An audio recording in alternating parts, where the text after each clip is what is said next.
Thank you so much for watching the East West Football Podcast Live Edition. I'm Fred Raza. Alongside with me, Kendall Whitley, Jerry Martinez, and our guest tonight is an American football running back for the Caudillos de Chihuahua of Futbol Americano de Mexico, Trent Richardson. Bienvenido, Trent. How you doing? Man, I'm good, man. Appreciate y'all for having me, man. How y'all doing? Doing great, man. Appreciate your time. Man, most definitely, man. It's a blessing. All right, Trent. So let's talk about a little bit of, you're going to be playing for the Caudillos de Chihuahua of the Futbol Americano de Mexico League, correct? Yes, sir. That is How, it. how tell us about your experience, how, what led you to sign with this team? Well, you know what, man? It was crazy because I was having a tournament for my little league program, TR3 youth program. I mean, youth sports alliance. We had a tournament, and they came out there and they actually got in touch with somebody I know, and they came to me talking about some football, and for me, I'm like, man, I don't know nothing about no soccer, man. I can't run around that big old field and do all that, kicking, and I got bad knees. Nah, I just playing. But man, I was, I when they came to me about it, they was like, no, American football. And I was like, oh, okay. Well, they was like, well, just come out there and see that you like it. I bet you like it. Have a good time, and just feel the atmosphere around it. Man, went out there, bro. I fell in love with it, and first we was just talking about me doing some brand ambassador stuff, man, because I really want, about to get back on this field. But man, from the look of it, man, they talked me into it, and the biggest thing for me, man, was to talk it over my family and my loved ones, and they accepted it, man, because I'm a full-time dad, so they accepted it, man, and for me, I don't want to be bouncing around and have my kids, not have friends, growing up, they've been through that, and so now we're in a good place. We just bought a house in Birmingham, so they love it out here too. So and the community love them, and they do a lot of stuff in their community, and we got a whole a program out here, and it's going great. So for me, man, that was the biggest pushback for me. See how my kids accepted, see how my loved ones accepted, like. And they fell in love with it. They was hyped to go out there, and we enjoyed ourselves, man. And so it was all she wrote from there, man. They gave me a contract that I couldn't turn down, man. And I just fell in love with the whole place, beyond the money, beyond the politics, everything, man. Just the people around, though, they were just amazing. Yeah, no, that's great to hear, Trent. And I know you're going to be playing this upcoming season for them. Comparing the NFL to this league, what would you say is the major difference? This league right here, you got actually everybody, who wants to, be at that level, to the NFL level. So they're doing everything they can. And you got people that's coming out there, and getting a second chance. Some guys who never got a chance. Some guys, and we're taking guys who got in trouble in high school, got in trouble in college, got kicked out. Guys who for the HBCUs, guys who didn't have that that experience to have the experience that I had in Alabama, or guys who just went through camp, and you get the black bag at the end of the day. That's tough. When somebody tell you that your time is up and you feel like you can still play, we're that group of guys. Just how they got the Canada League, man. And this is the league that we got here. It's the family, and we trying to be bigger and better than Canada. And I think it will be there. And give me a couple years, and I bet you, we'll be there, man. We're already doing some stuff with Rod Woodson. We're in talk with a few more people. I don't know if I can name all the other people, but and they love what's going on, man. And the partnership that's going to be in the deals, and the sponsors and the advertising is going to be with this league. It's going to be big. And I think for people, for one thing, we want people to realize that Mexico is not just cartel and drugs. It's a beautiful place. If you've ever been there, man, you think about, the places they have. They got Cancun, they got Cabo, they got Progreso, they got Mexico City, they got, Chihuahua. All them places are beautiful, man. It's like Scottsdale. It's like Phoenix. It's like Texas. It's like, Seattle. I think, all their deals is running together too. So, I mean, man, you look at, places like that, man, you got to give these people opportunity. And so, man, that's, the biggest thing for me, man. I want to change the community and the atmosphere around there. Yeah, and then with that being said, also too, we've seen some injuries to NFL running backs here in the last couple of weeks of the season. Now, would you ever consider coming back to the NFL if the right situation came across and they needed you to come back? Man, you know what, man? It had to be the right situation, man. And you know, of course, I would have to talk it over the Carditos, and I would definitely have to talk it over my family, man, and my loved ones. And so, you know, with that, it had to be the right situation, man. And me, for real, I'd rather be down south. Um, because my whole NFL career, my pro career, I done played up north. I played where somewhere snowing and cold. Um, and it's crazy to me that, you know, in the NFL where it's snowing and it's cold, they don't have any domes, which is backwards to me. But man, it had to be the right situation for me, man. And you know, I'm training, I'm still working out, and man, I ain't got no choice, man. I got a 15-year-old and a 13-year-old. I got a high schoolers, man, and so I gotta, stay that pops that, you know, if some young man walk up to my door one day, I'm gonna have to let him know I had to put that Mike Larry and Martin on him from Bad Boys, man. Yes, sir. Right on. Thank you, Trent. Hey, appreciate it, Trent. How you doing? Thanks for joining us. Man, I'm good, man. Appreciate you. Yeah, real quick. Explain, man, what was it like playing for Nick Saban in Alabama? Oh man, you know what? You know, it was amazing because Nick was more like a father figure than anything. But he taught you the business part of it. And I don't think you realize it that, you know, he taught you that part of it until like you third, fourth year in the league. You know, like, well, dang, this is what coach is talking about, you know, how to handle these type of situations. And you don't have to just like the person that you're working with, just know how to work with them. You know, coaches say stuff all the time, like, no, don't listen to what I'm saying. Don't listen to how I'm saying it. You know, listen to what I'm saying, you know, what I'm trying to teach you. You know, because you might be in a situation where you're not going to have a guy like me that's not, you know, going to, you know, pull strings, you know, go to bats for you. And you're going to have to, you know, work with that guy. And it's stuff like that, man, that, you know, we don't even we got to cherish those moments, but we don't realize it until we leave there a few years after we're gone. And it's not even just only Nick Saban, you know, it's his whole coaching staff, man. Because I got a question the other day, right? And y'all might ask this question, but I got a question the other day. They asked me who was, you know, Nick Saban biggest hire, and I thought about it. You know, everybody said Lane Kiffin, everybody said that Kirby Smart, and nobody mentioned Burton Burns. You know, Burton Burns had, you know, before he had Mark or Glenn Coffey, he had James Spiller. He had James Davis, he had C.J. Spiller. And then he had, you know, Glenn Coffey, he had Mark, he had me, he had T.J. Yeldon, had Derrick Henry, had Kenyon Drake, had Damian Harris. Yeah. Man, the list go on. Got Derrick Henry, the list go on and on, man. And so, you know, Josh Jacobs, I mean, all these guys have been through been through that room, that meeting room. So, and I know that's a little off the question, man, but you know, people don't give him the credit for what he's. I mean, you look at him now. He's with the Giants. You got Saquon right now, and he's playing, you know, at a high level too. You know, coming off that injury. I mean, so he's a beast, man. You know, but his whole coaching staff is like that, man. He suspects a lot out of you because we suspect a lot out of Coach Saban, man. That's a leader for you. What is it about Alabama and these running backs? I mean, seem like they get one in the league every year. Man, it's running back you over there, man. It's running back you, man. And like you know, that. they breathe him over there, man. And one thing about Nick, if you ever looked at his, you know, his track record, he always had a great running back. You know, when he was in the pros, he had Ricky Williams, you know. And that was, you know, he'll tell you today, besides me, that's one of his favorite players ever. But and I ask him that stuff like that all the time because I always wanted to pick Nick's brain. Like, who was your favorite player? Like, who gave you the most out of, you know, buying into your program? He was just telling me Ricky Williams. Nobody has ever been better than Ricky, and you know, to, you know, try to follow in his footsteps, to try to, you know, fulfill that hole that, you know, I can, you know, have Coach Saban say that about me one day, man. That was a challenge, man. And I ran out every day, bro, and I tried to, you know, fulfill those shoes, man. And so my last year in school, you know, even just from being there, but my last year in school, me and Nick got real tight. And I'm talking about bus trips, like when we go down to Auburn or we'll go to Mississippi State, we take the bus.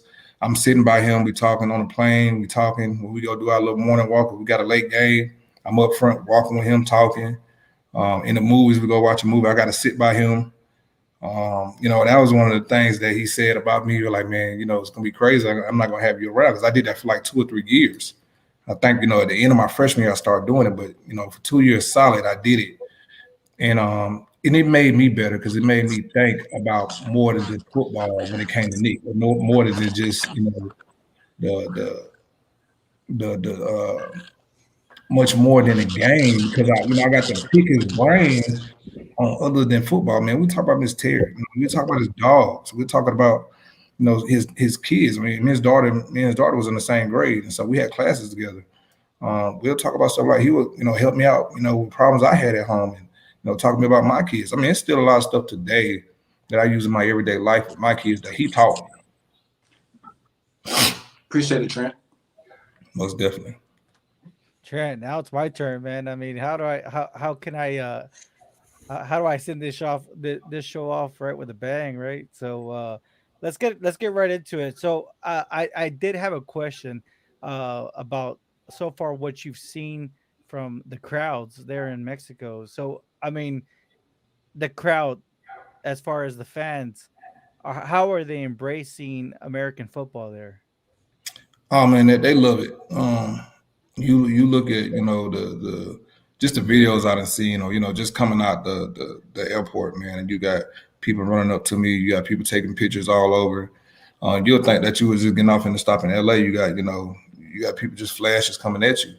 And you'll be like, I didn't even know that, knew about American football like that. But it's I think it's 40 million or something fans out there, something like that. That's why they have an NFL game over there every year. Yeah, That's why they have one over there in London every year. Those are the two, popular places, besides America, that they love football.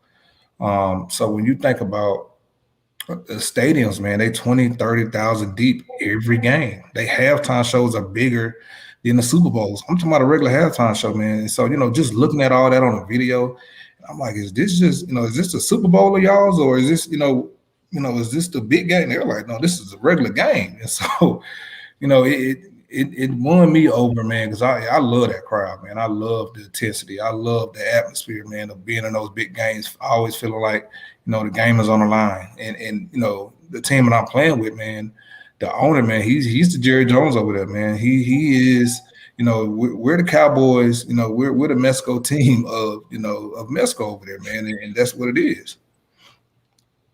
So that sounds awesome, man.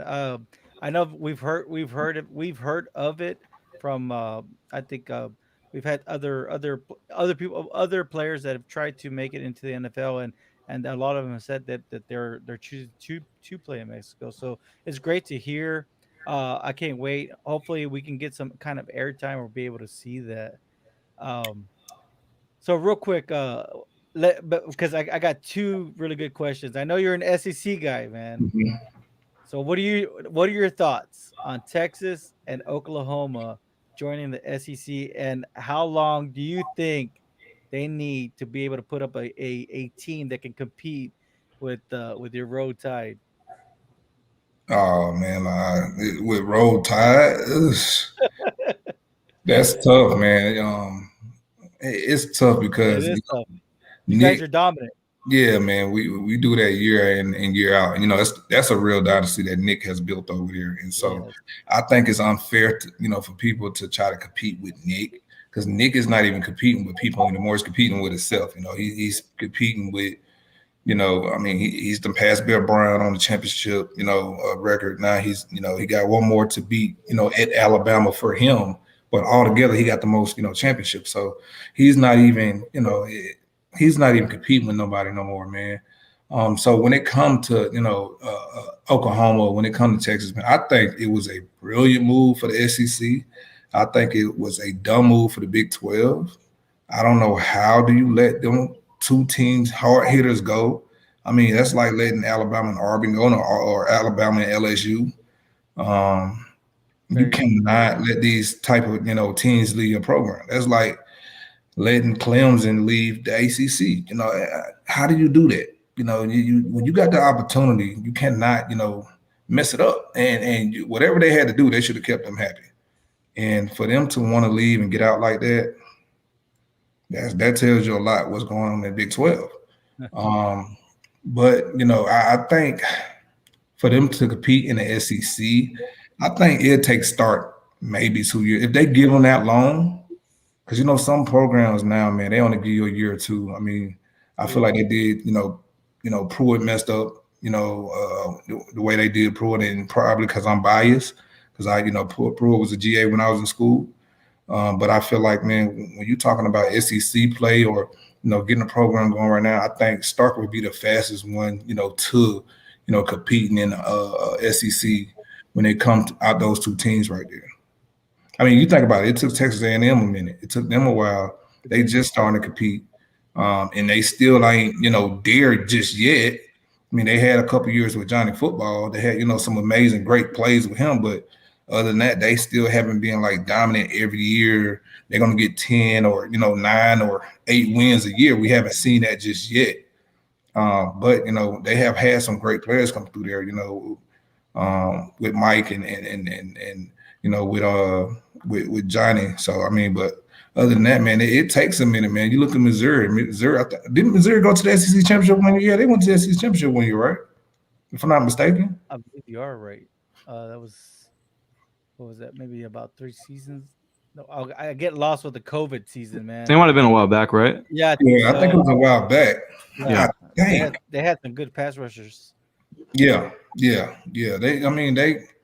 It takes a while though to do that day in and day out, bro. It takes a lot, man, and that's why I look at folks, man, and when they try to compare, teams or dynasties, man, ain't nobody doing it like Nick, man. And I'm not even being biased. You look at his track record for his age. Nick is like one of the oldest coaches out there, and he's been the only one, that can, adjust to what's been going on. Think about it, he went through the Urban Myers area.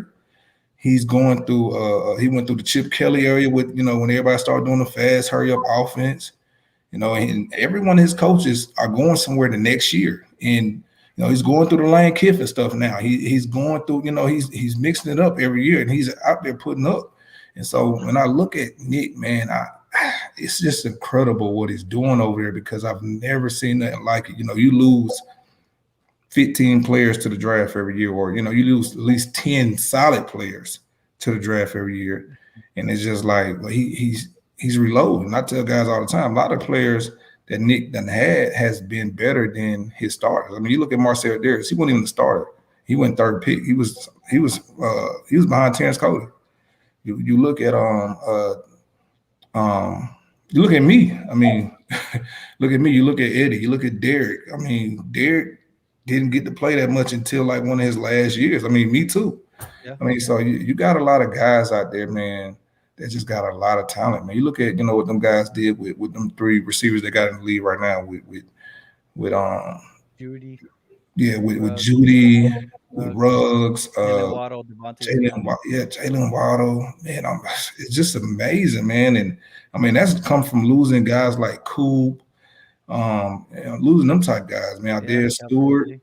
Yeah, like, man, it's crazy, man, how he's building that every year. And I've never seen that like it, man. And closest thing is Miami U. I mean, University of Miami. So I mean, it was the U for me back in the day.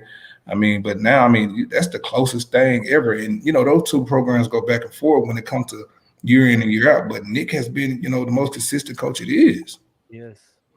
I mean, look, Mac Jones, he only started that 1 year. He had a phenomenal season. Now he's a Patriot. But look at this young kid, Bryce Young, man. I mean, wow. And that's all you need in the SEC, man. You need 1 year. I mean, look what Blake Sims did. A lot of people count him out. Blake Sims is one of the best quarterbacks that came through Alabama. And a lot of people don't even look at, what he's done, for the University of Alabama. I mean, being one of the first black quarterbacks to start. Absolutely. That's big. Yeah. And I'm not, even trying to go race, but I'm just saying that it was a long time for a black quarterback started at Alabama, led that program out there. Man, we didn't had the guys come through. I mean, I was there when Star Jackson was there. I was there when Phil Sims was there. And I'm talking about them guys could play. Phil Sims had a big old. He went to Arizona and played for a little bit. Went to Virginia, had a real good career when he left us. But it's guys like, Blake that people count out. And, I mean, he's done a great job, man, with that 1 year that he had. I mean, because Blake was an athlete, right? And Blake, when he first got in school, Blake played running back. He was in our room. He played safety. He played receiver. He went back to running back, went back to quarterback. Went back to running back, went back to quarterback again. And so they finally got it right with him. And Blake finally did. He finally got control of himself and tuned in and okay, this is what I want to do. This I'm gonna really put my head in this. And he took off that last year. Man, it's well said. Um, as last but not least, right? I want to get some info because I remember you saying you are an ambassador for the Futbol Americano de Mexico, right? So I see that you have a company, the TR3 company, and I've been seeing some combines. Yeah. So let us know. I mean, how I know you were able to do one, right? Yeah, we did two already. We did Oh, one in two. Dallas. Let Yeah. us know. Let us know a little bit about it. Maybe you could bring some awareness to some of our audience. Maybe even bring over some players too, right? Oh You yeah, never most know. definitely. Yeah, most definitely, man. We did two already. We did one in Dallas and we did one in Pensacola. And they actually went real good on, man. They actually offered like seven guys on spot. The one in Dallas, I think they offered like they talking to three right now out of Pensacola. But we're doing one in Birmingham October the 24th. And all eight teams, all eight owners, all eight head coaches would be there. And so for Wow. me, man, if I was, you guys, this is an opportunity to have a real pro career. We're taking guys 18 and older, man, and they really, American football ain't American football without Americans. And Yeah. so, they're looking for this opportunity to give somebody, man. And you're talking about, our dollar is $20 over there. I mean, It's true. you add that up, I mean, so you got, a chance to, have a real combine and a real trial to have a pro career. Have the opportunity that I had or whoever, and you can take this on, man, and build a real career. I mean, guys, you getting off there playing pitches snapped up, you can live like Kobe over there, man, and have fun and have a real good career. Start a business over there. I mean, some guys, my guy Brandon, man, he didn't even leave there in the pandemic. He was still staying there. He's still there now. They helped him start a business over there, man, and he's having fun over there, man. And I'm telling you, man, it's beautiful. I mean, so man, guys, come out. It's gonna be October the 24th. All the flyers up on my, all on my Instagram, all on my social media. That's trich33 underscore. But it's it's you are your way out. It's the link, or you can go to tr3. Like it's you are your way. It's you are your way out.com. You can go to that, man, and that links you in, and you can see everything. In more position you play, the better your contract can be. They're paying you a real salary. You get full insurance. Wow. They're paying for transportation, room and board. They'll find your place. You can find your own. You can put that in your contract however you want it, bro. Like, this is a real pro career. And so I'm talking to these semi-pro guys, and they were like, well, we paying this, for a trial. We're paying $500 for a trial. Yours only $150. Well, you're paying $150 for a trial, and you can make 50 to 60,000. Some people making 6,000 over. 6 digits over there. Wow. Yeah, and you get to keep all your endorsements. Like, they're hungry over there, man. They're they want to have fun, and they love American football, so they want to eat, and they want to be one of the biggest programs ever. Wow. I 8 mean weeks, 8 that weeks in Cancun, or Cabo, or Progreso, or Chihuahua. 8 weeks. wow. I mean, this is news that this is kind of like new to us. I mean, Yeah. we heard about it, but we never knew the details of it. So for you to share that with us, that just helped out so many people. I'll tell you this much right now. Yeah. I'm from Texas. I'm from South Texas. Actually, I'm actually really close to the border. I'll visit. It's called Progreso, Texas. And I'll go visit it. I'll go have some tacos. Enjoy it, Mm, enjoy it with my family.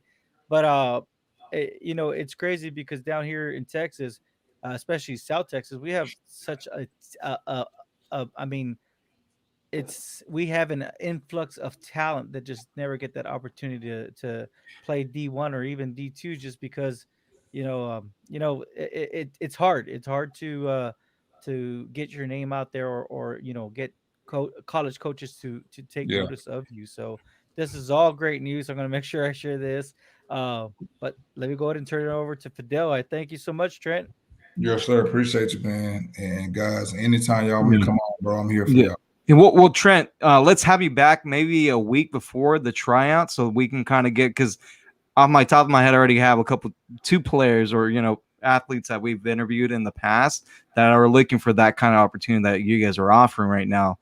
So just, maybe a week before that starts, if we can have you come back on and just kind of refresh and re-talk about everything again. Yeah, most definitely, man. I mean, the trial's $150. I mean, guys standing in line for Jordans for 4 hours for about $250. So yeah, I mean, $150, it shouldn't be nothing for guys to go out there and try to change your opportunity in your life and your kids' life or your family lifestyle. I mean, it's on you. It's unfortunate that I just missed the Dallas one, man. I have a bunch of friends, and I know a bunch of young men that are looking for that kind of opportunity. So, well, I mean, if any player that's looking for the opportunity is going to travel where they need, where they need to be. So, Trent, they're serious about it. Yeah, of course. They're serious about it, man. All right. Well, Trent, we just want to say thank you. We appreciate your time. Let's have you come back on the show a week before the tryouts in mid-October, so that way we can make sure that the opportunity is heard for all the athletes that are out there. Yes, sir, man. I appreciate y'all for having me on, bro. Trent, we appreciate your time, and everyone out there, thank you for watching, and we'll talk to you guys soon. Have a great night.